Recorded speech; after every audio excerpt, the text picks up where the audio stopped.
ஒரு அப்பாவுக்கு 2 பிள்ளைங்க. மூத்தவன் ரொம்ப அடக்கம். அப்பா எது சொன்னாலும் கேட்பான்.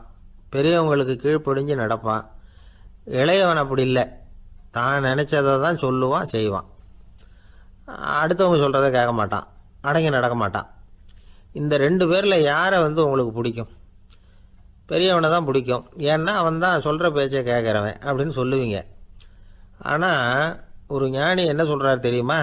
ஒரு குழந்தை அதன் அறிவுக்காக மதிக்கப்பட வேண்டுமே தவிர அதனுடைய கீழ்ப்படியும் தன்மைக்காக அல்ல அப்படிங்கிறார்.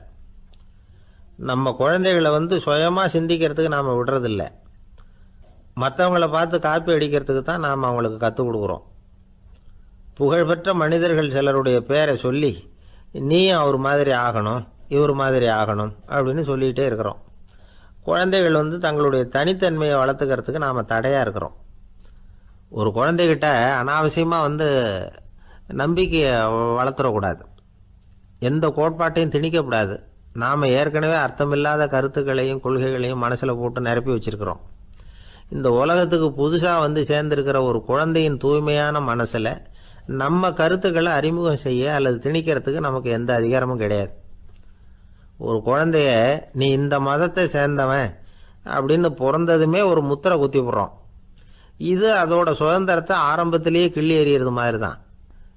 நீங்கள் ஒரு மதத்தின் வழிமுறைகளை கடைப்பிடிச்சிக்கிட்டு வர்றீங்க, அந்த வழியில் போய்கிட்டு இருக்கிறீங்க, சரி, அதனால் போகிறீங்க. அதுக்காக உங்கள் குழந்தையையும் அதே வழியில் தான் வரணும் அப்படின்னு கட்டாயப்படுத்துறதுக்கு உங்களுக்கு என்ன உரிமை இருக்குது?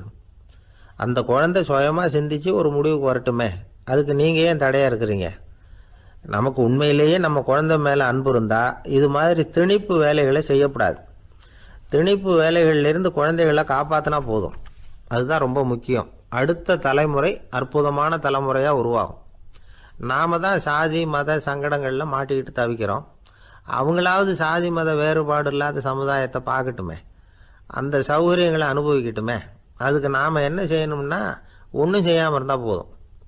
ஒரு குழந்தைகிட்ட நம்ம கருத்தை திணிக்கும் பொழுது என்ன ஆகுது தெரியுமா? அது அவனை அவங்ககிட்ட இருந்தே அப்புறப்படுத்தி விடுது. அவனுடைய தனித்தன்மையை அழிச்சுடுது. அவனை ஒரு எல்லைக்குள்ளே திணிச்சுடுது. இதெல்லாம் அன்புங்கிற பேரால் பெற்றோர்கள் செய்கிற தப்பு. இதெல்லாம் கேட்டுக்கிட்டு இந்த காலத்தில் அப்பா ஒருத்தர் சொன்னார், நான் கருத்துக்களை எல்லாம் என் பையன்கிட்ட திணிக்கிறது இல்லைங்க, ஆனால் அதிகமாக சாப்பிட சொல்லி கட்டாயப்படுத்துவேன் அப்படின்னார். உங்கள் வீட்டு சமையல் அவ்வளோ நல்லா இருக்குமான்னு கேட்டாங்க.